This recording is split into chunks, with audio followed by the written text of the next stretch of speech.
Kamusta mga kabida-bida? Ngayon nga po pala kakain tayo ng avocado. Nabili namin ito kahapon ng kamahalan. 100 pesos per kilo. Ang mahal na. Tapos, di kami sigurado kung walang sira to. Pero mukhang masarap. Kaya, tatry ko ngayon. Umalis kasi si kamahalan. May kukunin lang. Ayan, 2 piraso lang yan. Pero 61 pesos na yan. Nalagyan ko lang ng gatas at asukal. Talagang brown sugar yung ginagamit namin. Sana all. Isa lang yung bubuksan ko kasi yung isa kay kamahalan. God! Siyempre, sa akin yung malaki. Kasi siya konti lang naman kumain. Paano masabi?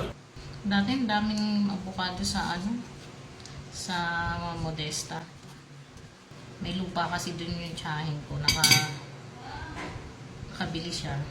Ito yung laman. May avocado. Medyo hindi maganda yung loob niya. Parang may mga polka dots. Parang may itim-itim talaga siya sa loob. Ang sarap ng mga avocado sa Modesta. Ewan ko lang kung nagbubunga pa yun ngayon. Wala na akong hindi na kasi ako pumupuntang Modesta. Alam ko, 3 klase ng avocado meron dun. Meron yung malalaki, meron yung maliliit, tapos yung merong native. Sarap ng gawing yung ice candy tsaka ice cream. Shake.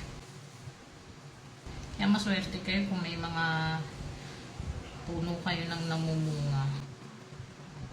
Medyo hinihinaan ko lang yung boses ko kasi kapitbahay kami may bagong panganak. May baby. Tagal nga dumating nung in-order kong microphone para kahit medyo mahinang boses ko, malakas ang dating. Kasi nakakonect siya sa cellphone ko.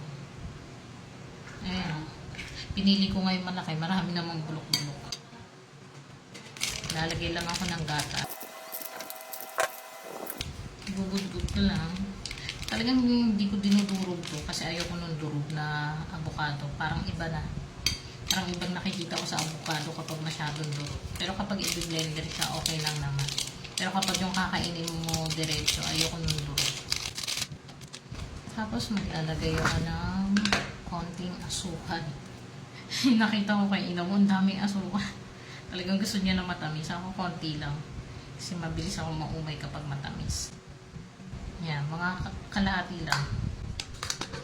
Ang tamang tamis lang. Ayan na. Tsaka yung parang last na tikman ko na ito yung nasa Olongga po ko, yung bigay sa akin yung Chico. Yung dati kong katrabaho tsaka kaibigan ko. Medyo marami rin yung binigay niya kaya tuwan-tuwa ako. Shinare ko rin yun, yung binigay niya sa akin. Diba? Miss you, Chico. Kamusta ka na? Ayan siya. Ready to eat na. Hindi ko na siya pinalamig o hindi ko na siya nilagyan ng yelo. Ama na yung tamis. Sarap kapag may gatas. Diba? Parang ganyan siya sa avocado. Pero okay lang siya. Hindi siya yung mapait. Sarap. Parang pumasok yung taga-subo ko yung gatas. Takaw Isa to sa mga gusto kong prutas.